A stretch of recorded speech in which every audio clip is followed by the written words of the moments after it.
Pues hoy volvemos a viajar al este. Nos vamos bastante al este. Hoy estaremos hablando con una persona que está actualmente en Vietnam.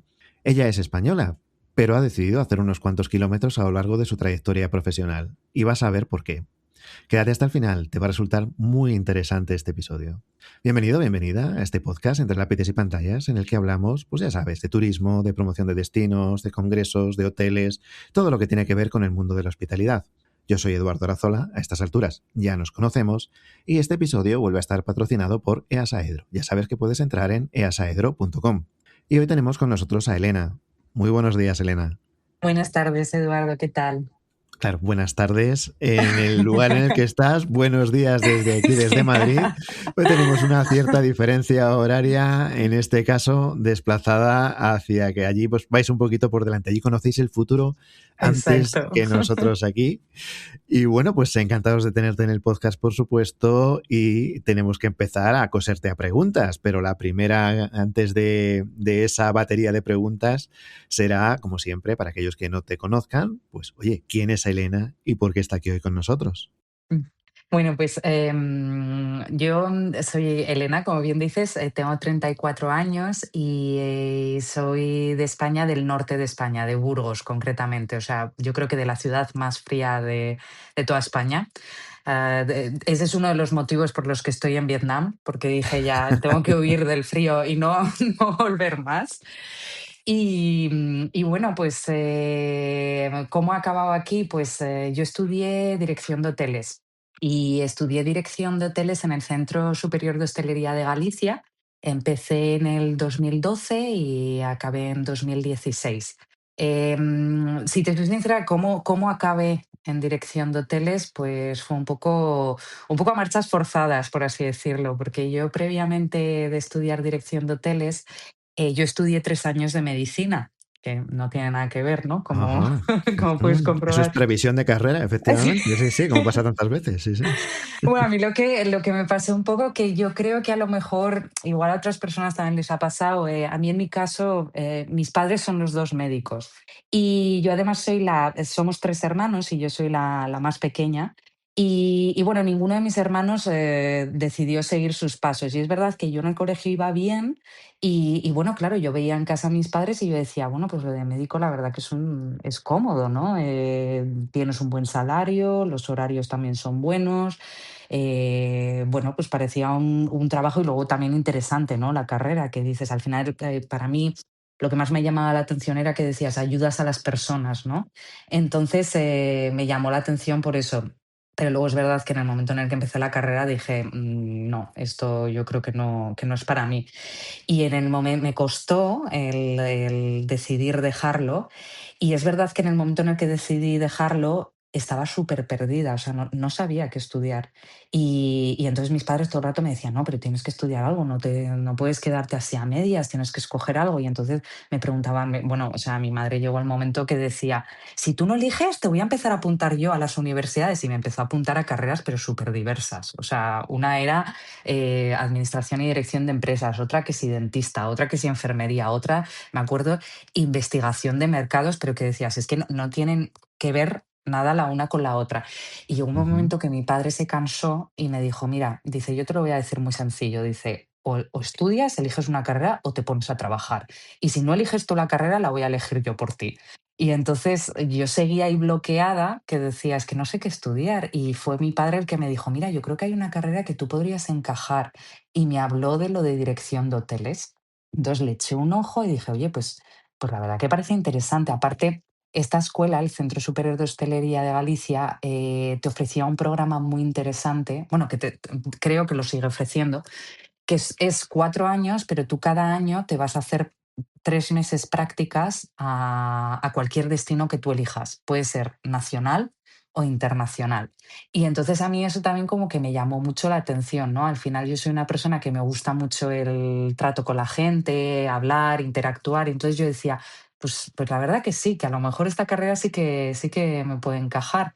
Y al final, pues hice las pruebas de acceso y al final, pues me fui a Santiago de Compostela a estudiar los 4 Pues años de... fíjate en esto que estás diciendo para la gente que nos esté escuchando. Aquí me voy a mojar yo un poco. Sí. Y por una parte, tiene toda la lógica cuando tu madre pues dice, te voy a apuntar a carreras que no tienen nada que ver la una con la otra. Si tu situación es de indecisión, es algo lógico decir, oye, pues a lo mejor se te abre el apetito con esta carrera o con esta que no tienen nada que ver entre sí. Y a Sí, lo mejor tú no lo sabes, pero te gusta esta, como te ocurrió finalmente con turismo, ¿no? Pasar de sí. medicina a turismo no parece algo que se haga así a primera vista. Y luego también hay otra cuestión, y es el tema de dejar la carrera. Y aquí muchas veces tengo polémica cuando hablo de esto, pero dejar la carrera es algo que si tú ves que no es algo que tú quieras seguir haciendo, ¿para qué perder más tiempo? Perdón, ¿para qué seguir estudiando durante más años? Luego hacer un MIR, es unas prácticas, ¿no? Que se hacen después de medicina, para algo que tú ya llega un momento en el que ves que no va a ser lo que tú quieras seguir haciendo. Mm, Entonces, lo que tiene lógica es, si te das cuenta a tiempo, ¿para qué perder los años que vienen después? Dedícalos a algo que tú veas que te va a ser más provechoso para ti, que coincide más contigo. Muchas veces se cae en esto de el tiempo ya invertido y dices, hombre, como ya he estudiado 3 años, ya que he empezado, tengo que terminar. Como he leído un libro que no me está gustando, pero ya he leído los primeros 5 capítulos, pues ya lo tengo que terminar. Estoy viendo una película que dura 2 horas y en la primera hora ya veo que no me gusta, pero la voy a terminar porque, lógicamente, ya he invertido 1 hora en esta película y si ahora no la termino, bueno, eso es algo que pasa muy a menudo. Entonces, tú dejaste la carrera de medicina, tus sí. padres hicieron lo posible porque descubrieras otras cosas, algunas más parecidas, ¿no? Como la enfermería que decías antes, y Sí. otras que no tienen nada que ver, como pudiera ser lo que decías, administración de empresas o en este caso turismo. Pero es Mm, que además, ahora lo siguiente que nos vas a contar es algo que ha pasado en el podcast varias veces. Tú estudiaste en Galicia, sí. como muchas personas que han pasado por el podcast. Y los Mm. que han estudiado en Galicia, muchos de ellos hicieron lo que luego hiciste tú. Sigue contándonos, una vez que he hecho este inciso, tú ya terminas los estudios o estás en los estudios en Galicia y a Ujú. partir de aquí, ¿qué es lo que nos podemos encontrar? Bueno, pues yo a partir de ahí, mis prácticas que te comentaba, yo por ejemplo ya desde el principio yo dije, yo quiero irme fuera de España. O sea, yo lo tenía súper claro. Y el primer año que yo me tenía que ir de prácticas, yo dije, vale, ¿en qué flaqueo? Digo, es verdad que yo estudiaba inglés desde que era muy pequeñita, desde que tenía yo creo que 5 años, a mí ya me apuntaron en clases de inglés, pero ahora creo que es menos, pero antes teníamos como lo que decimos la vergüenza del español, ¿no? Que entendemos cuando nos hablan en inglés, pero nos da vergüenza hablarlo. Entonces yo dije, bueno, pues mira, yo el primer año me voy a ir a Inglaterra, me pongo las pilas con el inglés, lo mejoro tal y cual, y ya vuelvo pues con un inglés mejor. Para mí Inglaterra fue, o sea, horrible. Lo recuerdo como súper traumático, porque primero era por el tiempo, que hacía malísimo allí, y luego que la ciudad, pues no, al final era Londres y yo, no sé, yo al final yo era de Burgos, era una ciudad pequeña, pues al final como que no lo disfruté tanto. Y el segundo año dije, mira, yo ya me comí las primeras prácticas en un destino que no hacía buen tiempo, digo, este año voy a elegir mejor. Y el segundo año me fui a México y allí me fui a Playa del Carmen. Y bueno, pues yo lo ¿Mm? recuerdo, yo creo que uno de los mejores veranos de mi vida. O sea, y fíjate que trabajaba 6 días a la semana, pero es que me daba igual. Aunque solo libras un día, me lo pasé tan bien y aprendí tanto que me encantó. Y ya después, el Claro, siguiente es que año, vamos a ver, o sea, tú eres de Burgos. En Burgos hace sí, frío y lluvia. Te sí. vas a Galicia. Perdón, que en Galicia no nieva tanto, pero también llueve mucho. Uy, De ahí te pasas a sí, sí, Londres. Y a ti total, esto de la lluvia y el frío no te va tanto. que Y claro, va, oye, estabas tardando ya en decir, oye, en algún momento total. vamos a probar otro sitio, que ya veremos ahora Sí, después en los destinos profesionales, pero sí, eh, inicialmente a Playa del Carmen. Y claro, a ti eso de ver el sol todos los días y hombre, tener una oye, temperatura más elevada, pues dijiste, no lo había probado, pero ahora que lo he total. probado, ¿no? He No, es que descubierto que esto ya sí no que vuelvo resuena atrás. conmigo. O sea, yo ya, es que ahora vas a ver, el siguiente año yo me fui a Alicante y ese año elegí Alicante porque las prácticas eran de dirección.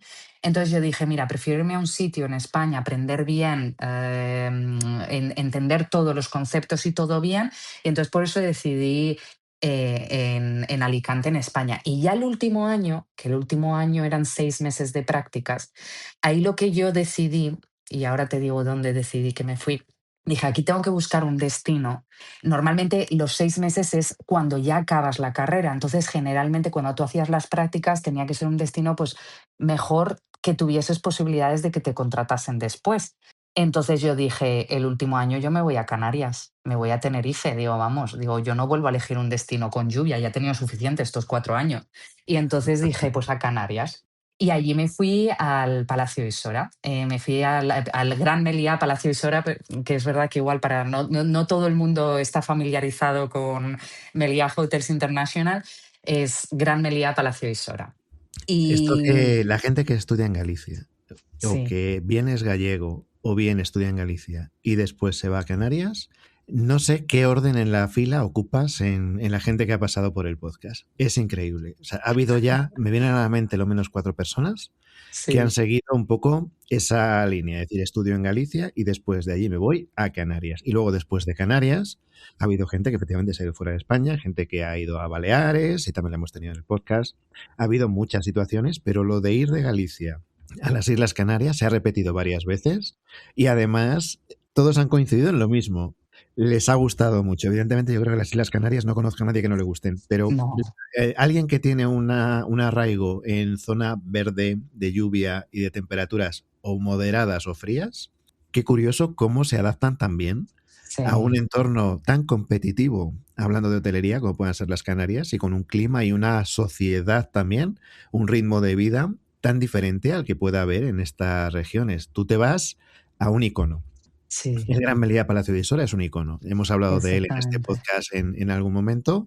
Hoy lo vamos Sí, a volver a conocer. Es un hotel bastante grande, de los más grandes que pueda haber en toda España.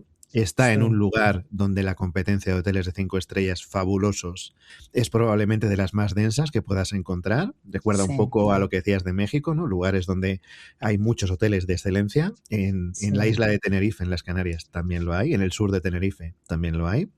Y este hotel es una referencia tanto en la hotelería en general como dentro de la propia cadena Meliá. Y claro, tú Ujú, vas a hacer unas prácticas encima en la parte Red Level, que ahora nos explicas lo que significa. ujú. O sea, que es algo que dices, la exigencia, pues ¿dónde la voy a encontrar más alta? Venga, pues vamos para allá. Sí. Anda que te asustaste, ¿no?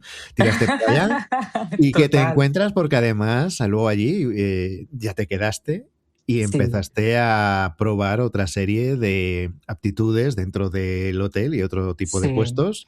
Entonces, ¿cómo es eso para alguien de prácticas que de sí. repente, bueno, venías ya de México, que entiendo que allí habrías visto ya un hotel de un cierto tamaño Sí, sí, y sí. claro, No, llegar al Palacio de Sora, el de México era mucho más grande. El de México nosotros por teníamos 1000 eso os decía, habitaciones, el de Isora eran 600. Yo decía, bueno, es grande, pero el de México era más, ¿no? comparado con lo que vengo, pues tampoco Sí, impresiona mucho, pero claro, en cuanto a lo que es esa trabajar en un hotel como llaman un sí, flagship, yo sí. el Palacio de Sora siempre lo he entendido como Es así, flagship es así. Mm, y lleva eso de Gran Meliá adelante y sí, además detrás lleva lo de Red Level en tu caso. Entonces, sí, si sí, combinamos todo eso, para alguien que entra en prácticas, pues oye, echa vista atrás sí, y cuéntanos cómo fue eso. Tú te bajas allí de un autobús, ¿no? El primer sí, día sí, sí, y sí, dices, sí. ah, pues esto es. Además es un hotel, ahí me vais a permitir un pequeño spoiler, que cuando llegas desde fuera parece pequeño. Sí, Y solamente se ve una entrada de recepción que tiene una sí, única altura. Y luego ya cuando traspasas la puerta, la primera visión que tienes es muy espectacular, muy diferente sí, a la de hoteles grandes como este. sí, En vez de ser hacia arriba, digamos, es hacia abajo. sí, Y digamos, la profundidad de visión que tienes dentro del hotel es enorme.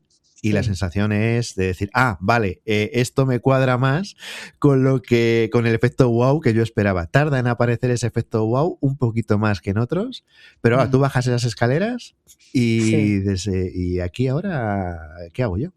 Sí, pues mira, yo hice las prácticas en Red Level, escogí ese departamento porque, bueno, Red Level, voy a poner un poco en situación, Red Level es como un hotel boutique dentro del Gran Resort. Ahora mismo, si te soy sincera, no recuerdo exactamente cuántas habitaciones tenía, eran ciento y pico del total, que son 600, ¿no? Ujú. Entonces, este hotel es como que tiene un equipo independiente. Tú tienes una recepción independiente, tienes un equipo de F&B independiente, tienes un servicio de mayordomía para solo los clientes de allí. Y entonces la parte de Red Level es como que digamos que es la parte más VIP. del hotel. Ujú, Obviamente, las tarifas de la habitación son superiores a la parte normal del hotel y también, por ende, los servicios son también superiores que la parte normal del hotel. Entonces, a ujú, mí lo que me llamó la atención de Red Level es que al final es como la recepción, hacías un poco de todo, ¿no? Entonces, a mí me pareció muy interesante porque yo siempre he sido de las personas que, o sea, a ver, mi objetivo, yo he estudiado dirección de hoteles y yo personalmente sí que en un futuro me gustaría llegar a general manager. Entonces yo siempre he dicho que cuantos más palos toques, más información vas a tener y más experiencia, con lo cual el día de mañana cuando tú realmente te conviertas en general manager, creo que la toma de decisiones va a ser mejor y porque al final tienes más herramientas, ¿no? Entonces, a mí por eso me gustaba la idea de empezar en Red Level. Estuve 6 meses en Red Level, tuve mucha suerte porque la verdad que los compañeros que me tocaron fueron simpaticísimos, me enseñaron todo y más. O sea, de hecho, hay uno de ellos que lo recuerdo con mucho cariño, que luego más tarde, la suerte es que yo en el Gran Meliá Palacio Isora hay 3 recepciones, pues yo he trabajado en las 3. Y después, al cabo de cuando yo acabé las prácticas en Red Level, esta persona que te comentaba que le tengo especial cariño, un chico portugués que se llama Guillermo, acabó siendo mi jefe en la recepción principal. Y él es un señor de los pies a la cabeza, la verdad. O sea, hay una pasión por el cliente que luego a veces eso, por ejemplo, en el tema de las prácticas, es muy importante con quién haces las prácticas y quién es tu mentor, porque cuando alguien te transmite esa pasión por el cliente, por el servicio, tú realmente la vives y realmente la coges como, jolín, yo quiero ser igual, ¿no? Entonces, esta persona que te digo, Guillermo, fue el que me inculcó esto. Es verdad que, como te comentaba, yo había elegido el Gran Meliá Palacio de Sora diciendo, bueno, yo tengo que escoger un sitio que tenga posibilidades de trabajar y cuando se me acabaron las prácticas, yo me quería quedar en el Gran Meliá Palacio de Isora, pero desafortunadamente en Red Level no había plazas disponibles. Entonces, en aquel entonces, con la directora de Red Level, pues yo tenía una relación cercana, también una chica muy simpática, Paula Forero, y bueno, ella me ayudó mucho a encontrar algún sitio en el hotel donde yo pudiese encajar. Y justamente se quedó una vacante libre en otra de las recepciones que pertenecía a Club Meliá. Y entonces dijo, oye, pues si estás interesada, yo hablo con el director de Club Meliá, a ver que te haga una entrevista, a ver si le encajas para el puesto, tal y cual. Y me hizo la entrevista y al final pues cuajó. Acabé las prácticas en noviembre de 2016 y al día siguiente ya estaba contratada en la recepción de Club Meliá. Y estuve ujú. allí 1 año y medio casi, no llegó. Y ya después de ese año y medio, pues el jefe de recepción de la recepción principal del Palacio de Isora, pues me dijo, oye, ¿por qué no te vienes a la recepción principal? Que ahí tienes más proyección de futuro, tienes más porque es verdad que en el Club Meliá no tenías opción de crecer. O sea, ahí eras Ujú. simplemente recepcionista, pero no podías llegar a más porque no había ni jefe de recepción ni nada. Entonces él me llevó a la recepción principal con idea de formarme, hacerme un plan de desarrollo y así pues el poder crecer. Y acabé pues en febrero de 2018 me moví a la recepción principal del Gran Meliá Palacio de Sora y estuve allí hasta marzo de 2019, que fue cuando me salió otra oportunidad internacional, en este caso. Me llama la atención, te voy a pedir una aclaración Sí. aprovechando que estás, porque evidentemente todo lo que se refiere a front desk, todo lo que se refiere a lo que es la recepción, muchas veces tiene matices, ¿no? Y en Ujú. cada lugar, en cada cadena, incluso en cada hotel hay algo diferente, ¿no? ¿Qué significa lo de ser embajador del hotel? Pues lo que el embajador del hotel es como la persona que representa la marca en el hotel, ¿no? Es como, por así decirlo, tú tienes que representar los valores y la cultura de la marca. Entonces es como un poco el saber estar, también cuando tú interaccionas con los clientes. Entonces es un poco eso, la representación de la marca. Ujú. Cualquiera que se haya quedado o que conozca ese hotel, pues podríamos decir, corrígeme, Mm, que prácticamente cualquier persona que trabaja en el hotel es una buena representación de la marca, porque hay una preparación muy bien hecha para sí, llegar a una situación de mucha, no sé cómo decir, mucha calidez sí. en el propio hotel. Y Ujú, claro, tú ahí ya, pues que estás en una recepción grande, que entra mucha gente, que bueno, pues hay un tráfico ya de entradas y salidas importante y que sí, bueno, pues ya has permanecido ahí un tiempo, sí, pues ya dices, oye, si de Galicia a Canarias, pues quieras que no, hay una distancia, sí. yo ya, a mí esa distancia se me queda pequeña. Y entonces, ¿qué es lo que ocurre ahí y cómo es que te mueves un poquito más lejos, no solamente en distancia, Sí, sino aquí hablamos ya de un cambio más sustancial que el de Galicia a Canarias, que ya de por sí es un sí. cambio. Mm, ¿Qué pasa ahora? ¿Por qué ocurrió esto? ¿Cómo te animas a dar ese paso? sí, Cuéntanos aquí un poco esto porque es como la primera gran, no sé cómo sí. decir, la primera gran puerta que se abre para decir voy a caminar un rato. Exacto. Pues mira, yo al final de mi etapa en el Gran Meliá Palacio Historia, yo empecé con un chico, mi actual marido. Y fue, pues, como en los últimos 3 meses que yo no, miento, un poco más, sería como en los últimos 6 meses que yo estuve allí. Yo conozco bueno, ya le conocía de antes, porque era mi amigo, Andrés, y bueno, pues empezamos a quedar, no sé qué, que tontear, pues lo típico, ¿no? Total, que al final empezamos a salir y a los 3 meses, tú imagínate cuando, o sea, al principio, que es como la luna de miel, que tú estás en una nube, que dices, bueno, es que este chico me encanta, digo, madre mía, o sea, es el chico de mi vida, no sé qué, y de repente me dice, me han ofrecido irme a trabajar a Bali. Y dice, ¿te vienes? Y yo lo primero que le digo es que no. Y me dice, y me dice, ¿por qué no? Y digo, pues ¿por qué no? Digo, bueno, primero de todo, yo en mi vida, y esto te lo garantizo, en mi vida yo me había planteado trabajar en Asia, pero jamás, o sea, yo cuando estudiaba dirección de hoteles, además te he explicado que yo hice unas prácticas en México, yo sí me planteaba una carrera internacional, yo siempre pensaba en el Caribe y siempre pensaba, digo, bueno, el Caribe es fácil porque al final hablan español, más o menos la cultura es más similar, no sé, nunca jamás me había planteado Asia. Y de repente me viene Andrés y me dice que si me voy a Bali con él.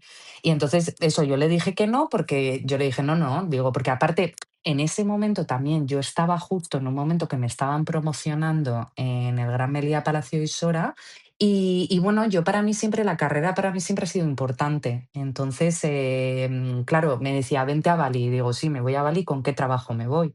Y entonces decía él, pero que no pasa nada, no hace falta que trabajes. Dice, y si no, pues ya encontrarás algo allí. Y dije, no, digo, mira, si quieres vete tú. Digo, yo la animé, le dije, mira, yo creo que es una gran oportunidad, es algo que yo creo que tienes que coger, porque a veces, mira, el tren pasa y si no lo coges, es verdad que luego puedes coger otro tren diferente, pero bueno, en este caso era una buena oportunidad. Digo, yo no quiero ser la persona que te frene y que te quedes aquí.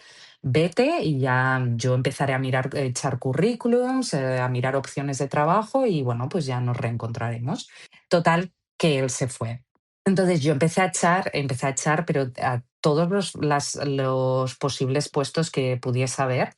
Y claro, casi todos me decían que no, porque realmente yo a las posiciones que yo aplicaba era como Assistant Front Office Manager, o sea, por debajo de la posición de manager. Y realmente en estos países, cuando a ti te contratan como extranjero, es muy raro que te contraten con una posición por debajo del manager level, ¿no?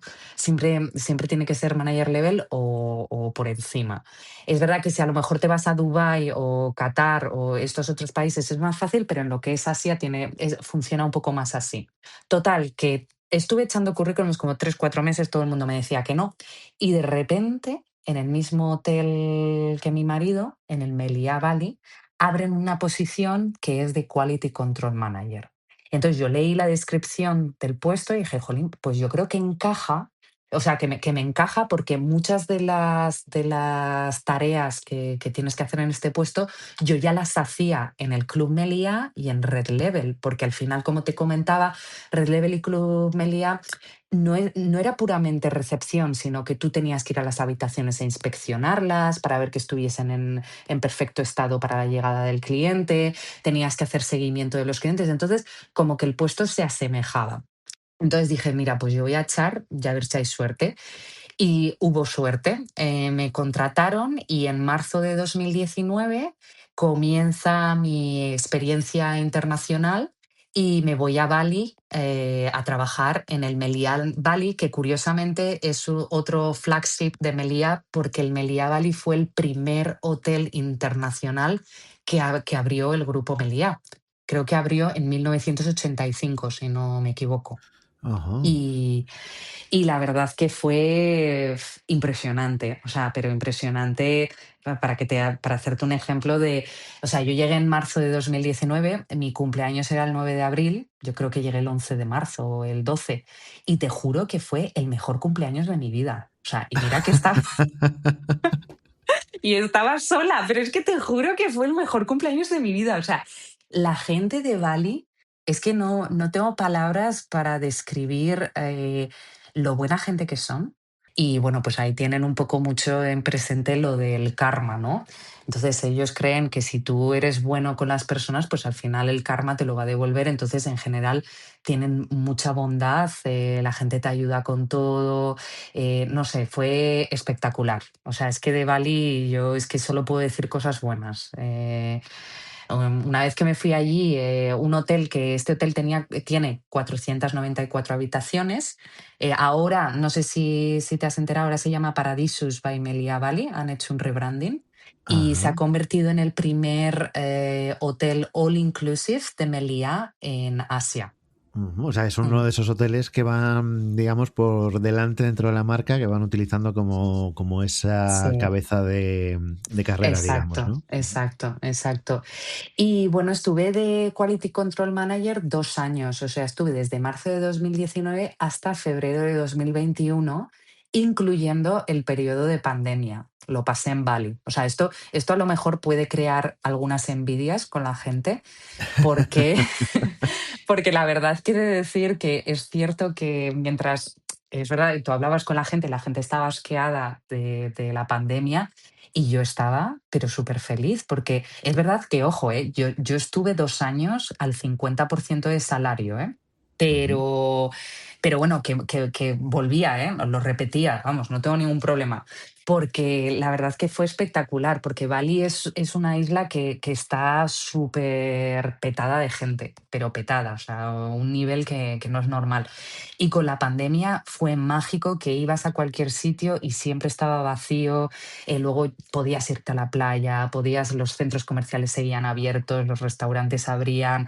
Entonces realmente no tuvimos ese sentimiento de pandemia que la mayoría de la gente vivió en Europa. No fue la Nos, tragedia que que va, pasó en tantos que otros va. sitios, ¿no? Exactamente, que va, que va, que va.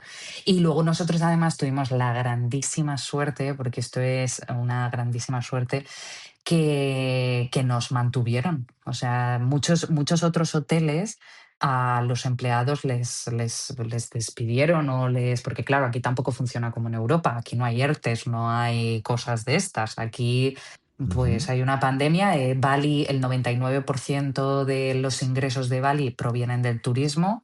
Hay pandemia, no viene ni un solo turista, no hay dinero. No hay dinero en Ajá. ningún hotel, entonces muchos de ellos cerraron y la gente que trabajaba en esos hoteles se quedó sin trabajo y sin ningún tipo de ingreso. Ajá. Nuestro hotel, la verdad que los dueños chapó porque al final se ajustaron el cinturón y al final, aunque hubo una reducción salarial, pero jolín, al menos entraba algo de dinero en No es lo casa. mismo una reducción que una Ahí eliminación total, está, ¿no? ahí Ujú. está. Y encima nosotros también teníamos la suerte de que al ser extranjeros vivíamos dentro del hotel. Tú entraste en el hotel de Bali, Ujú. también en situaciones de front desk. pero entiendo que luego fuimos cambiando a lo mejor de funciones, aunque fuera Ujú. dentro del mismo ámbito, como decías, ya Sí, habías tocado antes algunas sí, de las funciones. ¿Y sí. cómo fue tu desarrollo ahí en este hotel? Porque claro, oyéndote Mm. hablar, parecería que ahí termina la cosa. No, no, No, no. eso es una etapa dentro del camino, Sí, sí, pero claro, ¿qué es lo que hacías allí? ¿Y cómo sí, fue que se propició esa salida hacia sí. otro lugar, pues que también tiene, digamos, un clima muy agradable? Sí. Bueno, pues yo después, como te comentaba con esto de la pandemia, que hubo la reducción salarial, pues claro, mucha gente se fue.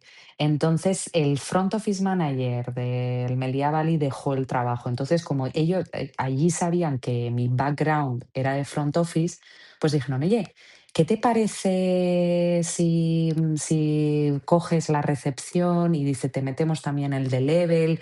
Y bueno, ¿qué te parece? ¿Te ves capaz tal? Y digo, oye, pues sí, mira, tal. Y entonces en marzo de 2021 me asumí las funciones de Front Office Manager. Pero es verdad que yo te he explicado antes, para mí la carrera es muy importante y entonces yo veía que el hotel es fabuloso, o sea, es fenomenal, pero yo veía que ahí yo ya no podía crecer, porque no podía crecer porque ya los puestos estaban cubiertos, o sea, los puestos a los que yo podía acceder, o sea, yo decía, vale, soy front office manager, ¿qué puede ser lo siguiente? Digo, vale, podría irme como director of rooms, pero este hotel no tiene director of rooms. Ok, Director of Guest Experience, pero ese puesto está actualmente ocupado y la persona que está sustentando ese puesto no se va a mover porque estaba claro que no se va a mover. De hecho, todavía sigue siendo la misma persona a día de hoy. Y decía subdirección, lo mismo. O sea, ese puesto está ya cogido. Entonces, yo se lo expresé, este deseo al general manager de allí y le dije, mira, es que yo me gustaría crecer, pero no veo que haya opción. Él es verdad que fue muy franco conmigo y dijo, pues sí, es verdad, es complicado. Dice, pero bueno, dice, yo si me entero de algo, de alguna vacante que haya, yo te aviso. Entonces de repente un día me llama para su despacho y me dice, oye, mira, que están buscando a un Director of Guest Experience en Vietnam. Dice, ¿quieres que les diga que estás interesada y haces la entrevista? Y yo, sí, sí, no sé qué. Digo, tú díselo, díselo. Bueno, conciertan la entrevista, digo, yo me meto en internet, me miro todos los hoteles de Meliá en Vietnam, digo, bueno, yo súper preparada, o sea, tenía hasta como un resumen de cada hotel por si acaso me preguntaba de alguno en específico. Y de repente hago la llamada y me empieza a hablar de un sitio que se llama Nha Trang. Y digo, ¿dónde está Nha Trang? Y me dice, eso está en Vietnam. Y digo, digo, en Vietnam, vale, vale. Digo, ¿y en qué zona? Digo, porque es que no había escuchado en mi vida hablar de Nha Trang. Y me dice, bueno, pues mira, está como en el centro, tal. Y dice, es que vamos a abrir un hotel ahí. O sea, tú fíjate yo cómo iba, que yo ni sabía que la llamada iba a ser para la apertura de un hotel. Y bueno, de repente me explica el proyecto, me dice que es una apertura y bueno, la entrevista, el feeling fue muy bueno, yo creo que fue bien. Y bueno, pues después, o sea, esta entrevista era como el que estaba haciendo un task force de general manager, pero no era Ajá. como el que decidía si yo iba a ir allí como director of guest experience o no. Una vez que ya habían decidido quién iba a ser el general manager, Ernesto Suna, ya hice la entrevista con él. La entrevista fenomenal porque Ernesto es una persona que es súper llevadera, es súper agradable hablar con él. Estuvimos yo creo que 1 hora y media de entrevista hablando y ya no solo del trabajo, sino pues de nuestras experiencias en Bali, en Tailandia, en Vietnam. Y, y bueno, cuando él me mandó los renders de lo que iba a ser el proyecto, digo, ostras, digo, qué hotelazo. O sea, digo, es que no puedo decir que no. O sea, es algo que ni de broma. Además, yo siempre he dicho que yo creo que en la carrera profesional creo que es bueno hacer una apertura. Y para mí, aunque sea hacer el tic de decir, bueno, por lo menos he hecho una apertura en mi vida, yo creo que es bueno. Y ahora viéndolo hecho, por supuesto, yo no voy a engañar a nadie, es súper duro. O sea, para mí fue muy duro, porque al final son muchas cosas que tienes que llevar bajo control, las expectativas encima son muy altas. En este caso, esto era un gran Meliá, o sea, la marca más top dentro del grupo de Meliá Hotels International. Y encima, cuando luego nos venían corporativo de España, decían, es que en nuestro portfolio nunca hemos tenido unas habitaciones tan lujosas como las que hay en este hotel, porque es verdad, o sea, tú vas a este hotel, es que es alucinante las habitaciones, o sea, Bueno, es es que más un que lujo. habitaciones, ahí hablamos ya de algo más parecido a una vivienda, ¿no? Ya más que Sí, sí, sí, es habitaciones. así, es así. O sea, en realidad este hotel tiene 90 villas, que cada villa son de 2 y 3 habitaciones, mayoritariamente, perdón, 2, 3 y 4 habitaciones, pero la mayoría son 3 y 4 habitaciones. Entonces realmente es como una casa.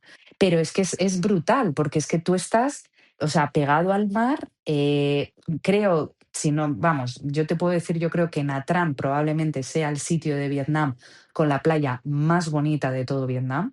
Tienes un azul turquesa, depende de la época del año en la que vayas, pero es brutal. Y el diseño, yo no te engaño, el diseño, lo que son las villas, espectacular, precioso. O sea, unos techos súper altos, o sea, era un productazo. Encima, cuando yo hice la entrevista, vamos, era todo los dueños que todo que sí, o sea, ellos quieren lo mejor de lo mejor, o sea, fíjate hasta el nivel que importaron los baños de España. O sea, las bañeras, los lavabos de porcelanosa. Que dices, ostras, digo, ¿cómo te traes todo esto a España, sabes? A Vietnam. Pues una detrás de otra, Y ¿no? sí, En un sí. avión, ¿no? O en un barco, ¿no? Suele Pero que contestarse a eso, dices, ¿no? Pues, "Ojo, sí, sí, pero que dices, el dineral que te has dejado en los baños, ¿sabes? Que dices que al final en Vietnam también puedes encontrar algo más o menos parecido y que te va a costar mucho menos, ¿no? si estamos hablando a lo mejor de un hotel que tendría una ocupación, si dices unas 90 villas entre 2 y 3 dormitorios, estaríamos hablando a lo mejor de unos 300, como mucho 300 huéspedes, mientras que venías de hoteles donde podían caber 1000 huéspedes, ¿no? Entonces, aquí Sí. digamos, la cantidad de personas a atender es mucho más baja. Mm, También la infraestructura, entiendo, pues si antes hablábamos de 12 restaurantes en Isora, pues aquí estaríamos hablando de aproximadamente la mitad. Y sí, eso sí, tener propicia cinco, sí. el asunto de la experiencia del cliente, ¿no? Eso propicia que Justo, al ser menos huéspedes, el nivel de atención se pueda hacer un sí, poquito más preciso. Y entiendo que exactamente. aquí es donde empieza tu actividad ya pura y dura de decir, oye, hemos abierto el hotel o vamos a abrir el hotel. Nos Sí, conocemos todos, te encontrarías allí con gente de diferentes países también, sí, ¿no? Abriendo el hotel. sí. Y una vez que eso empieza, Mm. primero, háblanos un poquito de ese estrés inicial y del carácter que tienen estos equipos, que merece Sí, la pena hablar de las dos cosas. Y sí. después, esto de ser guest experience en este tipo de hotel, ¿cómo es esa experiencia? ¿En qué consiste tu trabajo? ¿Qué es lo que te exigían Ujú, que hicieras para mantener ese nivel de excelencia en un sí. establecimiento de este tipo? Esas dos cosas. Mm. Mira, yo te voy a empezar hablando un poquito de la diferencia que yo noté entre Bali y Vietnam. Y te hago la diferencia primeramente entre los equipos. Mientras que, bueno, entre los equipos y entre la gente en general. Primero Bali, hay que tener en cuenta que Bali ha estado abierto al turismo internacional desde hace muchísimos años, con lo cual todo el mundo habla muy bien inglés, la gente es súper amable, siempre con una sonrisa en la cara, siempre lo que te comentaba, ¿no? Siempre predispuesta a ayudarte, nada es un problema, absolutamente nada. Yo a veces incluso hasta me reía, porque es que tú veías a mi equipo que es que un cliente le gritaba en la cara, pero que es que le gritaba, porque luego desgraciadamente muchas veces tenemos clientes que son muy irrespetuosos y muy maleducados. Sí. Les gritaban y es que jamás he visto a nadie que pierda la sonrisa hablando con el cliente. Da igual lo que le diga, pero siempre la sonrisa está ahí. Y de repente llegó a Vietnam, que es un país que internacionalmente pues no tiene tantos años de experiencia como puede tener Bali, y que encima es un país que, quieras que no, como quien dice, hace menos y nada estuvieron en una guerra muy fuerte. Entonces Ujú. la gente es más desconfiada, más cerrada. Jolín, yo te voy a ser franca, yo lo pasé mal. Yo lo pasé mal el primer mes porque yo el primer mes me moví sola. O sea, mi marido vino después, pero yo estuve sola allí 3 meses. Y entonces, claro, al principio eso, llego a Natran, a un sitio que la gente, o sea, yo al principio cuando me hablaban el que me hablaba en inglés, porque la mayoría no hablaba en inglés, a mí me parecía que me estaba hablando chino. porque es que digo, no le entiendo nada, digo, ¿cómo es posible? Y luego veías eso, que la gente realmente no te ayudaba, ¿sabes? Era un poco como, por ejemplo, te voy a poner un ejemplo, yo le decía, si yo decía, vale, oye, mira, ¿dónde puedo comprar un ladrón para los enchufes? Pues ya enseguida cualquiera te decía, no te preocupes, yo mañana te lo traigo, no te molestes, tal, como súper bien. Y aquí es que decían, no sé, pues mira, vete a la calle principal. Y era como, bueno, pero tú no me podrías decir a lo mejor una tienda que tú eres vietnamita de aquí de Nha Trang a la que pueda ir. Y entonces decían, sí, bueno, mira, sabes, como que era muy complicado el que te ayudasen. Entonces es verdad que en ese aspecto a mí me chocó un poquito que en Vietnam era un poco más cerrado. Por otro lado, lo que sí que he observado de Vietnam es que, por ejemplo, en Vietnam les cuesta más o cuesta más ganarse la confianza del equipo, pero que una vez que la ganas es para siempre, ¿sabes? Son muy leales aquí en Vietnam y luego los amigos que te llevas son amigos para toda la vida, ¿sabes? En ese Ujú. aspecto. Yo cuando fui allí, pues claro, a mí mi papel era implementar los estándares de Gran Melía en el hotel y transmitir la cultura de Gran Melía, esa cercanía al cliente, transmitirla a los clientes que viniesen a este hotel. Entonces, en eso fue muy bien porque la verdad es que yo con el equipo tuve muy buen equipo. Es verdad que he de decir que en mi caso era un equipo muy junior, casi todos eran recién salidos de la universidad. Pero bueno, a mí eso nunca me ha importado y la razón por la que nunca me ha importado es porque yo prefiero a alguien que no tenga el conocimiento pero que tenga la actitud, porque al final el conocimiento todo el mundo hemos aprendido, nadie ha nacido sabiendo. Entonces, para mí es más importante que la gente tenga una buena actitud y ganas de aprender que el que ya venga sabido. Entonces, en ese aspecto, la verdad que tuve mucha suerte porque el equipo fue muy bueno, enseguida muy predispuesto a trabajar y la verdad que nada más abrió el hotel, el comentario más resonado era la cercanía del equipo con los clientes y que les hacían sentir como en casa. Entonces yo decía, vale, pues mi objetivo pues lo he cumplido, ¿no? Y bueno, lo que a mí a lo mejor me gustó menos de mi etapa en Vila Le Corell, en Nha Trang, fue que los clientes, la mayoría de los clientes que recibíamos eran vietnamitas, coreanos y chinos. ¿Y qué pasa con estas tres nacionalidades? Que la mayoría no hablan inglés. Y entonces en mi caso yo ni hablo chino, ni hablo coreano, ni hablo vietnamita. Entonces, claro, yo decía, jolín, a mí me gusta esa experience por la conexión con el cliente, pero es que aquí no veo que yo pueda tener esa conexión porque no puedo hablar con casi ninguno. Entonces fue Ujú. un poco lo que me pasó allí. Claro, al Y final dices, pues si yo estoy estudiando un idioma para poder comunicarme con las personas y acabo trabajando en un sitio en el que ese idioma no es tan popular, pues claro, tienes una dificultad para esa conexión un poco más cercana, ¿no? De esos clientes, exactamente. además en un hotel, pues que está bastante orientado hacia eso. Ujú. Y claro, en algún momento también ocurre pues que el camino en la cadena Meliá pues llega a su fin Sí. y de una manera no sé si decir, del rebote, pues acabas otra vez en Vietnam Sí, y ahí ya acabas en un sitio que ahora nos vas a explicar con un poquito más de detalle, sí, pero aquellos que nos están escuchando vamos a intentar hacer un poquito de recopilación y podemos obtener varias cosas de lo que nos ha estado contando aquí sinceramente Elena. Por una parte, como ya decíamos antes, se puede abandonar una carrera si a tiempo te das cuenta de que no te merece la pena seguir con ello y que a lo mejor tu vocación está en otro sitio, no pasa nada. Segundo, entras en una cadena, en este caso en Meliá, que ya son varias personas las que han venido por este podcast de Meliá. Espero que algunas entrevistas ya hayan salido publicadas cuando salga esta.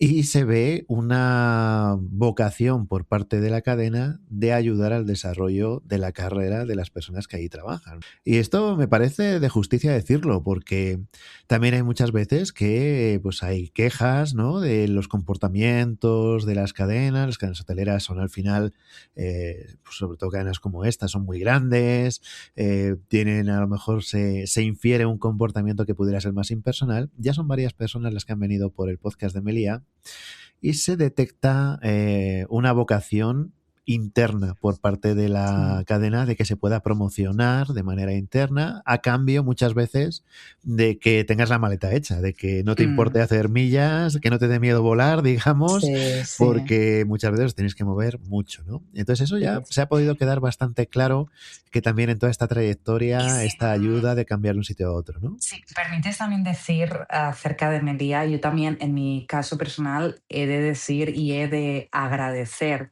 también acerca de la conciliación familiar, porque tal y como te comentaba, acuérdate, yo me moví a Bali por mi marido y luego cuando a mí me surgió esta posibilidad en Vietnam, mi marido se vino también y trabajábamos los dos, o sea, con Melía hemos trabajado toda nuestra trayectoria profesional, ¿no? Yo, por lo menos la mía, en Palacio y Sora trabajamos juntos. En Meliá Bali trabajamos juntos. Y luego en Vila Le Corel volvimos a trabajar juntos. O sea, han sido tres hoteles que gracias a Meliá hemos podido estar juntos. Ujú. Y al final, después de todo esto, que podemos hacer esa recopilación que decíamos, Sí, pues hay un cambio. exacto. Y ahora, pues, esta persona que nos visita hoy, pues parece que le ha cogido el gustillo a esto de Asia, a esto de ver amanecer antes que los demás, ese tipo de cosas que pasan por allí. Y a pesar de esas dificultades iniciales, que, bueno, pues que una persona de España llega a Vietnam y es que hay diferencias, quieras que no, es que hay diferencias, pero al final, pues esas diferencias pues han resultado que, bueno, se ha adaptado, vamos a decir, suficientemente bien o muy bien a la zona y ahora estás como ya un puesto, digamos, más generalista Ujú. en una cadena diferente, Sí, en una situación también pues costera, ¿no?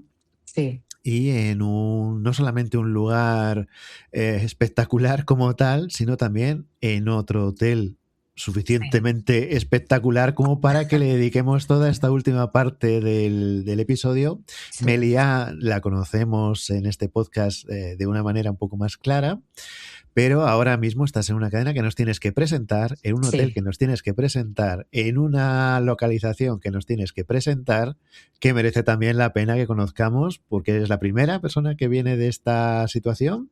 Cuéntanos Sí. dónde estás, cómo es, qué es lo que haces, que está muy Muy interesante. bien.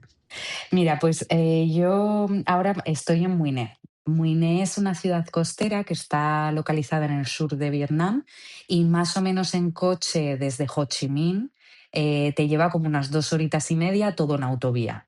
Es una ciudad pequeñita que está reconocida por su belleza y también por la cultura pesquera que hay aquí. Aquí en Muiné tenemos como atracciones turísticas las dunas blancas y las dunas rojas, que bueno, son como bien indica el nombre, son dunas y que puedes hacer actividades como el sandboarding y el conducir los quads por las dunas. Y luego aparte estoy en la Meca, que eso mucha gente no lo sabe, pero en Vietnam Muiné es la Meca del surf y del kitesurf. Entonces, es un sitio donde hay mucho viento, yo siempre lo comparo un poco con Tarifa. Justo Ujú. ahora es la temporada de viento, entonces es precioso porque tú vas al mar y solo ves cometas de kitesurf. Y bueno, pues todo el mundo que quiera hacer surf o kitesurf, pues viene a esta zona de aquí. Estoy trabajando actualmente en el grupo de Anam.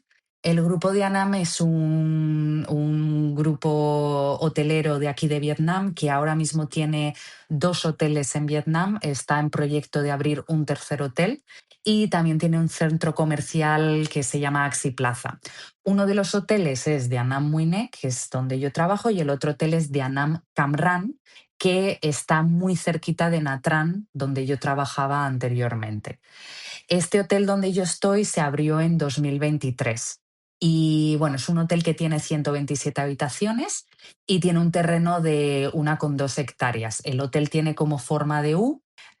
Y la verdad es que es un hotel como muy, yo siempre digo, claro, para mí es el hotel más pequeño en el que he trabajado, entonces yo es como un paraíso, porque dices, jolín, es todo como muy fácil, muy a mano, muy, muy, ¿sabes? No sé cómo explicarte, como, Muy doméstico, ¿no? sí, Más, sí. más tranquilo. Mira, yo cuando hice la entrevista para este hotel, estoy aquí, perdón que no lo anuncia, estoy de directora de habitaciones. Lo que pasa que estoy asumiendo las funciones de subdirección, porque no hay un number two, entonces pues me han puesto a mí de number two.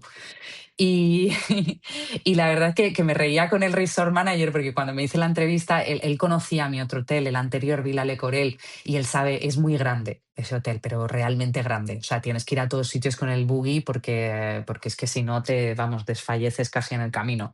Entonces me decía, mira, con una vuelta que tú das en tu hotel, pues aquí a lo mejor das como 15 vueltas al hotel. O sea, para que, para que te hagas la idea de qué pequeño es, ¿sabes? Entonces, la verdad que estoy muy contenta. Nunca había trabajado en una cadena local, esta es la primera vez que trabajo y la verdad es que ha sido muy positivo, porque yo cuando vine aquí, pues me imaginaba, ¿no? Yo decía, jolín, qué palo, ¿no? Yo toda mi vida he trabajado en una cadena internacional, digo, pues no sé qué me voy a encontrar. Y la verdad es que me llevé una sorpresa muy grata, porque al final es verdad que he de decir que nuestro dueño, Mr. Hien, él es una persona que lleva viviendo en la República Checa, creo que 40 años. O sea, Ya realmente bastante tiene, tiempo. claro, o sea, tiene una mentalidad europea que eso a la hora de trabajar con vietnamitas ayuda mucho. Porque es verdad que los vietnamitas al principio, como decía, ¿no? Son un poco cerrados y cuando tú intentas proponer algo, lo primero es no. O sea, siempre es un no. Entonces Ujú. tienes que ver pues a ver cómo un poco bailas un poco la pelota para que al final sea un sí. Pero Mr. Hien es una persona que tú puedes hablar con él de lo que sea.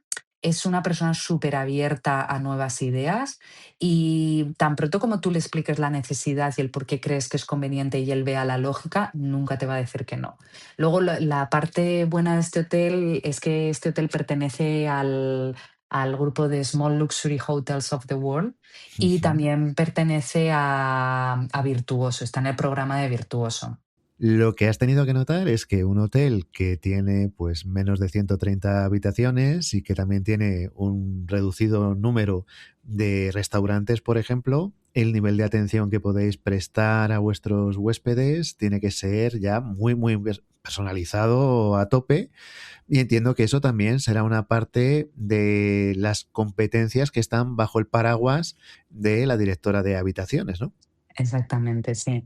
Bueno, al final yo lo que siempre intento transmitir al equipo es que al final, al ser un hotel que pertenece al programa de Virtuoso y Small Luxury Hotels of the World, aquí va todo centrado en la atención al detalle. Entonces, insisto mucho de que siempre tenemos que estar encima de todos los clientes, porque al final este hotel probablemente, si no tiene la tarifa más alta de toda la zona de Muiné, tiene que estar en el top 3 de las tarifas más altas. Entonces, al final, yo siempre les pongo el ejemplo, ¿no? Aquí al final hay gente que viaja desde muy lejos, porque aquí tenemos como dos temporadas, ¿no? Hay la temporada vietnamita, que suele ser en los meses de verano, que es junio, julio y agosto, y luego tenemos la temporada de los western, que decimos, ¿no? Decimos el western season. Y aquí lo que tenemos son clientes que vienen de Rusia, que vienen de Alemania, que vienen de Suiza, que vienen de Inglaterra, que vienen, alguno tenemos de España, franceses. Bueno, al final lo que ellos, es gente, pues lo que te digo, que dedica mucho tiempo en venir aquí y que además está invirtiendo mucho dinero. Entonces, claro, tenemos que enfocar toda nuestra atención a ellos. Entonces, bueno, aquí no podemos tener errores y si hay algún error, tienes que asegurarte de que lo solucionas antes de que se vaya, porque al final las expectativas de los clientes son muy altas y no te puedes permitir fallos. Entonces, bueno, intentamos siempre interaccionar con los clientes. Por ejemplo, en las habitaciones superiores de estas 127 habitaciones que te mencionaba, 22 de ellas están consideradas como high-end rooms y en ellas, por ejemplo, sí que ofrecemos un servicio de personal concierge. Entonces, con ellos, yo, por ejemplo, tienen por norma de que mínimo ellos tienen que interaccionar por lo menos 3 veces al día con cada una de sus habitaciones, que no es que tengas que ser un pesado y que te tengas que saber, oye, todo su diario, ¿no? Pero al menos, oye, ¿dónde quieres cenar esta noche? ¿Quieres que te ayude a hacer una reserva? ¿Cómo has dormido esta noche? ¿Está todo a tu gusto en la habitación? Luego, aparte, claro, hay que tener en cuenta que aquí en Muiné la estancia media es de alrededor de 3 días. Entonces, es verdad que justo ahora, en los meses de diciembre, enero y febrero, como te comentaba, que teníamos rusos, bueno, más de las partes nórdicas de Europa, tanto como Suiza, Dinamarca, también tenemos bastantes noruegos, pues al final esta gente sí que es verdad que vienen más días, ¿no? Suelen tener una estancia media a lo mejor de 7 o así, pero bueno, lo normal son 3 días. Entonces, al final, si encima la estancia es corta, pues mayor esfuerzo tienes que hacer para asegurarte de que todo salga bien y que interaccionas con el cliente. Entonces siempre intentamos interactuar con ellos lo más posible. Y la parte que a mí sí que me gusta de Muine es que al final todo el mundo habla inglés. Entonces al final es muy fácil entablar conversaciones con los clientes y luego también para mí es que es la mejor parte de trabajar en hoteles, ¿no? Conocer de ellos y interaccionar con ellos, ¿no? Entonces, en eso la verdad que sí que soy un poco pesadita con el equipo, de que siempre tienen que estar interactuando con ellos. Hay una serie de pequeñas conclusiones que se pueden ir sacando, no solamente del episodio, sino de ya todo lo que llevamos en el podcast, hablando con tantas personas, con tantas experiencias. Y creo que una de las que es interesante es entender lo grande que es el mundo y lo diferentes que son las diversas zonas de este mundo tan grande. Y lo comento porque cuando vives en una zona y te has relacionado con países de tu zona, etcétera, aquí, por ejemplo, nos puede dar la sensación, y hay muchas personas que así lo asumen, de que el inglés es el idioma internacional mundial y que tú hablando inglés te puedes ir a Seúl, te puedes ir a Tokio, te puedes ir a Ho Chi Minh y como hablas inglés, todo el mundo te fuera a entender. El mundo es muy grande, el idioma inglés tiene su área de influencia y hay otros lugares donde no la tiene y donde se hablan otros idiomas. Siempre que hablamos con personas de diferentes hoteles, por ejemplo, pues en América, sea del sur, sea del Caribe, siempre que hablamos con Europa, bueno, ¿cuál es el tipo de cliente que te viene? Pues normalmente la respuesta es pues Estados Unidos, Canadá. En este caso estamos viendo que dice, ¿qué tipo de cliente te viene? Pues o bien local vietnamita, o bien coreano, o bien chino, o bien ruso, o bien de Dinamarca, y después se están oyendo otras palabras que son diferentes a las que Ujú, habitualmente hemos tenido más en otras localizaciones, ¿no? Y eso nos ujú. da a entender de cuando Elena dice, claro, aquí es más fácil porque aquí la gente habla inglés, y dices, bueno, es más fácil para alguien que ha estudiado en España y que tiene la idea de que el inglés es el idioma mundial. Si Sí, es una persona que a lo mejor haya estudiado en China, pues probablemente esa idea de que sea más fácil será a lo mejor con otro idioma o será con otro tipo de sí, relación con sí, las personas. Es decir, viene sí. muy bien todo esto. Pongo un ejemplo. Si tú a una inteligencia artificial, sin darle ninguna pista, le dices que te dibuje la cara de una persona, lo más probable es que si no das más pistas, te dibuje la cara de una persona de Asia. Mm, Porque en Asia vive más gente que en cualquier otra región del mundo, ¿no? Sin embargo, mm, cuando vives en una cierta región, te da la sensación de que Asia está muy lejos, que es algo como si estuviera un poco más allá de lo que tú consideras el mundo que te rodea, ¿no? Y sin mm. embargo, hay mucha más gente allí que en el mundo que te rodea. Y claro, entiendo que la llegada a este tipo de lugares tiene que ser muy sorprendente porque no se conoce tanto y Claro. que te tiene que suponer un cierto choque. Pues mira por dónde has encontrado un lugar donde sí que la gente habla inglés. Y te quería preguntar, en este, has dicho que la estancia habitual son 3 días. Sí. Si tú pudieras recomendar a la gente cuánto tiempo se quede y si es un hotel en el que deberían quedarse un par de días solamente en el hotel, además de su estancia en la ciudad, en el entorno, ¿tú qué recomendarías ahora que los tienes aquí escuchándote a todos? Sí. Si venís por aquí, yo os recomiendo que os quedéis, cuánto tiempo y más o menos cómo lo distribuirías, para dar una pista. Vale, mira, yo te recomiendo, yo siempre digo, si tú vas a meterte en un avión 20 horas, que es lo que te va a costar venir a Vietnam, tú no vas a ir a un sitio para solo ver un sitio. O sea, dices, bueno, ya que voy, me voy a ver todo. Entonces yo siempre recomiendo que tú tienes dos opciones. Una, o empiezas tu viaje en Vietnam de norte a sur, ahí empezaríamos Hanoi, Da Nang, Hoi An, Yo recomendaría Saigón, la siguiente, Saigón, perdona, lo llamamos aquí Saigón, pero es Ho Chi Minh. Es que hay Sí, veces sí. que la gente no se pierde. Sí, Saigón sí, es es Ho el Chi mismo Minh. sitio, sí, sí. Exacto. Saigón y yo acabaría en Muiné. O sea, para mí ese sería el viaje perfecto. Y la razón del por qué es porque, mira, Hanoi tiene muchas cosas que ver. Tienes que ir a Sapa, tienes todo el norte, paisajes preciosos, espectaculares. Hoi An y Da Nang, Hoi An es lo que tú esperas ver cuando llegas a Vietnam. Todas las calles llenas con los farolillos vietnamitas, estos de colorines que son preciosos, todo de comprar como en mercadillos, todas estas cosas. Y bueno, Ho Chi Minh al final, pues no es la capital de Vietnam, pero al final es donde se mueve todos los negocios y todo. Entonces, yo siempre digo que Ho Chi Minh está muy bien para hacer un turismo gastronómico y un poco de tiendas, pero lo bonito, bonito está más en el norte de Vietnam, lo que son más paisajes, arrozales, etcétera. Y entonces yo siempre lo recomiendo como el último destino porque al final cuando tú haces un viaje tan largo que vas a visitar Vietnam, tú intentas exprimir todo lo que puedas porque al final, mira, pues no sabes si vas a volver más veces, porque a lo mejor hoy el siguiente año en vez de repetir Vietnam, dices, pues me apetece más irme a Filipinas o me apetece más irme a otro país que no conozco. Entonces, yo creo que cuando tú haces este tipo de viajes, que son bastantes días y que al final quieres exprimir al máximo para visitar todo lo que puedas, siempre es bueno guardarte unos 3 días de relax, de estar en la playa y decir, bueno, que al final también las vacaciones haya sido un poco de descanso, ¿no?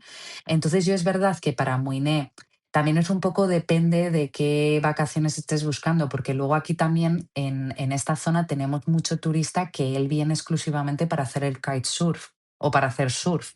Entonces hay Ajá. gente que dice, claro, es que si yo me voy a hacer kitesurf, a mí 3 días no es nada. Dice, yo mínimo me tengo que quedar una semana o 10 días. Entonces un poco depende de lo que estés buscando, pero si es simplemente que quieres ver la zona y relajarte, yo creo que 3 días son suficientes estar aquí. Y yo lo haría siempre al final del viaje, ¿sabes? Y ahora vamos a hacer el juego este que hacemos aquí en el podcast de vez en cuando y con las dos reivindicaciones que siempre hago. Y además tú siendo española no vas a tener ningún problema para comprenderme una de ellas. Mm. Por una parte, yo no bebo alcohol y entonces siempre hago la reivindicación de que en todo lo que se refiere a coctelería y temas ceremoniales y demás, pues se nos preste más atención de la que tradicionalmente se nos ha prestado. Siempre suelo Mm. decir que si un hotel tiene una carta de 10 páginas de cócteles, pues suele haber 9 páginas y media de cócteles con alcohol y luego 3 al final que no llevan alcohol, que siempre están ricos, pero que son reducidos en cuanto a la variedad que hay en los Sí. demás. Esta reivindicación voy diciendo que la acabaré quitando porque es verdad que cada vez tiene menos sentido porque sí que se le va prestando más atención a personas como yo, pero aún así es una reivindicación que creo que todavía tiene recorrido. Ujú. Y la otra que te voy a preguntar, y por eso digo, siendo española vas a entender, porque la denominación la entiendes. Si yo voy allí a este hotel en el que estás ahora y llega el momento de desayunar, ¿voy a poder comerme un donut o no voy a Oh, tener un donut allí? Cuéntame. por supuesto, o sea, bueno, es que te voy a decir, es que todos los días en el desayuno tenemos una pata de jamón serrano. O sea, para hacerte más que fíjate que yo digo, pero si aquí no tenemos tantos españoles, ¿para qué ponemos la pata de jamón? ¿Sabes? Pero Ni que solamente le gustará a los españoles, sí, vamos, eso eso es es verdad. universal. No te creas, ¿eh? Oye, que a la semana, o sea, que cada semana es como 3 patas de jamón, que yo decía, no veas tú si tiene éxito el jamón aquí entre todos los clientes extranjeros. Muy fuerte. Ajá.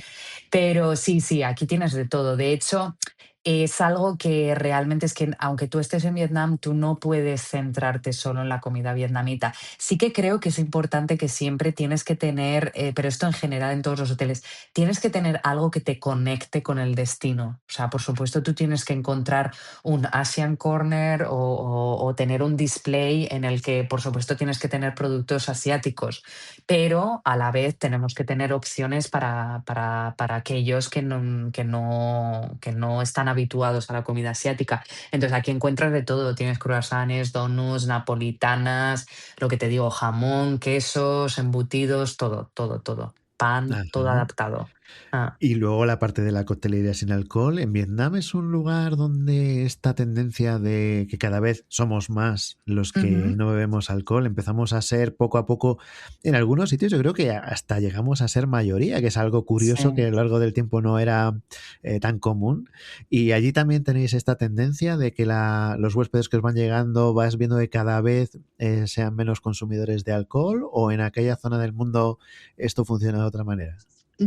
O sea, a ver, sí que tienes, es verdad que, a ver, no, a lo mejor no es tan fuerte como en España, como comentas, pero es verdad que al final también tenemos a mucho cliente europeo y sí que hay clientes que prefieren las bebidas sin alcohol. Pero bueno, aún así siempre los cócteles se venden más que, por ejemplo, los mocktails o las bebidas sin alcohol. Siempre al final pues triunfan más aquí. Es verdad también te he de decir que, oye, los vietnamitas, o sea, esto es curioso, ¿eh? Pero la cultura vietnamita es muy, muy parecida a la cultura española. O sea, son como nosotros, les encanta hacer quedadas de, pues eso, de irte a tomar algo y todos los amigos, les encanta beber cerveza. Lo que pasa que aquí es curioso porque aquí la cerveza la beben a temperatura normal, sin estar fría, y Ajá. luego lo que hacen es que te meten un hielo que tú dices, por favor, ¿me puedes no poner el hielo en el vaso? Pero Qué es que no raras se hacen falla. las cosas cuando no está uno acostumbrado, ¿verdad? Exacto. O Pero sea, esto, ¿cómo es posible, no? yo normalmente cuando llego a cualquier sitio, lo primero que le digo es, por favor, ¿me pones la cerveza en un cubo con hielos? Y entonces, primero me pido lo que sea, una Coca-Cola, tal, espero a que se me enfríe la cerveza y ya después me bebo una cerveza. Porque yo lo del hielo dentro de la cerveza todavía a día de hoy, después de, pues mira, 7 años viviendo en Asia, yo todavía no lo veo, ¿sabes? Ujú. Y, pero luego tienen, por ejemplo, muy curioso, los vietnamitas se echan la siesta, como nosotros. O Ajá, sea, yo esto flipé, es que te lo tengo que contar porque es que es muy fuerte. Cuando estábamos en el pre-opening de Villa Le Corel, pues al principio estábamos todos juntos en una oficina de estas como, de estas oficinas que hacen como temporales, ¿no? Y ajá. entonces de repente, a la 1:30, yo empiezo a escuchar que alguien ronca. Y entonces digo, ¿pero cómo puede estar alguien roncando? Entonces empiezo a mirar para todos lados, y de repente me veo a 4 vietnamitas que estaban en mi oficina tumbados en el suelo, echándose la siesta. Y aluciné. Y resulta que es que aquí lo de la siesta también es muy común. Ellos después de comer se echan su media horita de siesta. Entonces, mm, ya te digo que en general la cultura vietnamita se parece mucho a la española. Y oye, Sí. para los que no conocemos tanto aquello, sí que es verdad que últimamente lo que es la gastronomía vietnamita está teniendo una difusión por estas tierras, por aquí, por España, Mm, mucho más acelerada de lo que era anteriormente. mm, Y ya no resulta tan extraño, ¿no? Pues ver, por ejemplo, restaurantes vietnamitas o lugares donde la gastronomía vietnamita sea el punto central. Pero ujú. sí que, oye, aprovechando que tenemos hoy tu presencia en el podcast para ilustrarnos un poco, dinos algo que te haya cuadrado, que te haya sorprendido de alguna comida, alguna bebida que hayas probado al llegar allí a estas zonas que desde aquí están tan lejos. Pues claro, cuando Sí, decías antes, me hace gracia porque decías antes la gente que viene del oeste, ¿no? sí. Y claro, en el punto en el que se está, al final, si entendemos que la Tierra es redonda, pues allí casi casi los que os pillan al este son los que nos pillan al oeste a nosotros, ¿no? Es decir, Sí, ya das la vuelta por detrás de lo es que siempre verdad. vemos en el mapa como la parte de detrás del globo, Sí, y ya, sí, sí. sí, pues la gente que a ti te pilla al este ya sería a lo mejor, pues qué te voy a decir yo, San Francisco a lo mejor, ¿no? Sí, sí, sí, Que sí. sería esa costa oeste de Estados Unidos o Alaska, y a ti es la Sí, que te pilla al este, ¿no? Entonces ya llega un sí, momento en el que todo se confunde, pero allí sí, cuando has llegado, pues igual que te tiene que haber sorprendido alguna cosa que digas, pero sí. ¿cómo se pueden comer esto? También tiene que haber habido cosas que directamente has dicho, oye, esto no lo conocía yo, y esto si algún día, pues yo qué sé, te vas a otro lugar, esto se va conmigo, esto lo voy a Sí, sí, seguir yo sí, comiendo o total. bebiendo. Cuéntanos alguna Sí. cosilla de estas. Mira, yo hay 2 cosas que te voy a contar. Una que para mí es como lo mejor de Vietnam, que se llama banh mi. El banh mi es como el bocadillo que tú te comes de jamoncito, que aparte nos reímos, porque yo cuando me preparo mi bocadillito de jamón, yo me río y les digo, this is banh mi Thai baña. Thai baña es España en Ajá, vietnamita. Entonces yo les digo, este es el bocadillo español, ¿sabes? Porque es exactamente lo mismo. Al final date cuenta que Vietnam tiene influencia francesa porque estuvo colonizada por Francia varios años. Entonces eso, el banh mi, que es el típico bocadillo que ellos hacen, este viene influenciado de los franceses. Este bocadillo te ponen como un paté de cerdo y luego te ponen como diferentes carnes con pepino, con zanahoria. Bueno, yo personalmente a mí no me gusta el pepino, así que les digo que me lo quiten, pero el original lleva el pepino. Y te ponen como unos encurtidos y está buenísimo. O sea, la gente aquí es lo que desayuna. Normalmente aquí cuando tú vienes a Vietnam, tú ves que los vietnamitas, ellos la cultura es siempre comer fuera de casa. Ellos no cocinan. Ellos ujú, simplemente van a los puestos que hay en la calle, se pillan algo para comer, lo comen en 10 minutos y siguen. ¿Y por qué es así? Porque es muy barato comer en la calle. O sea, tú aquí puedes comer perfectamente por 2 euros y ujú, listo, ¿sabes?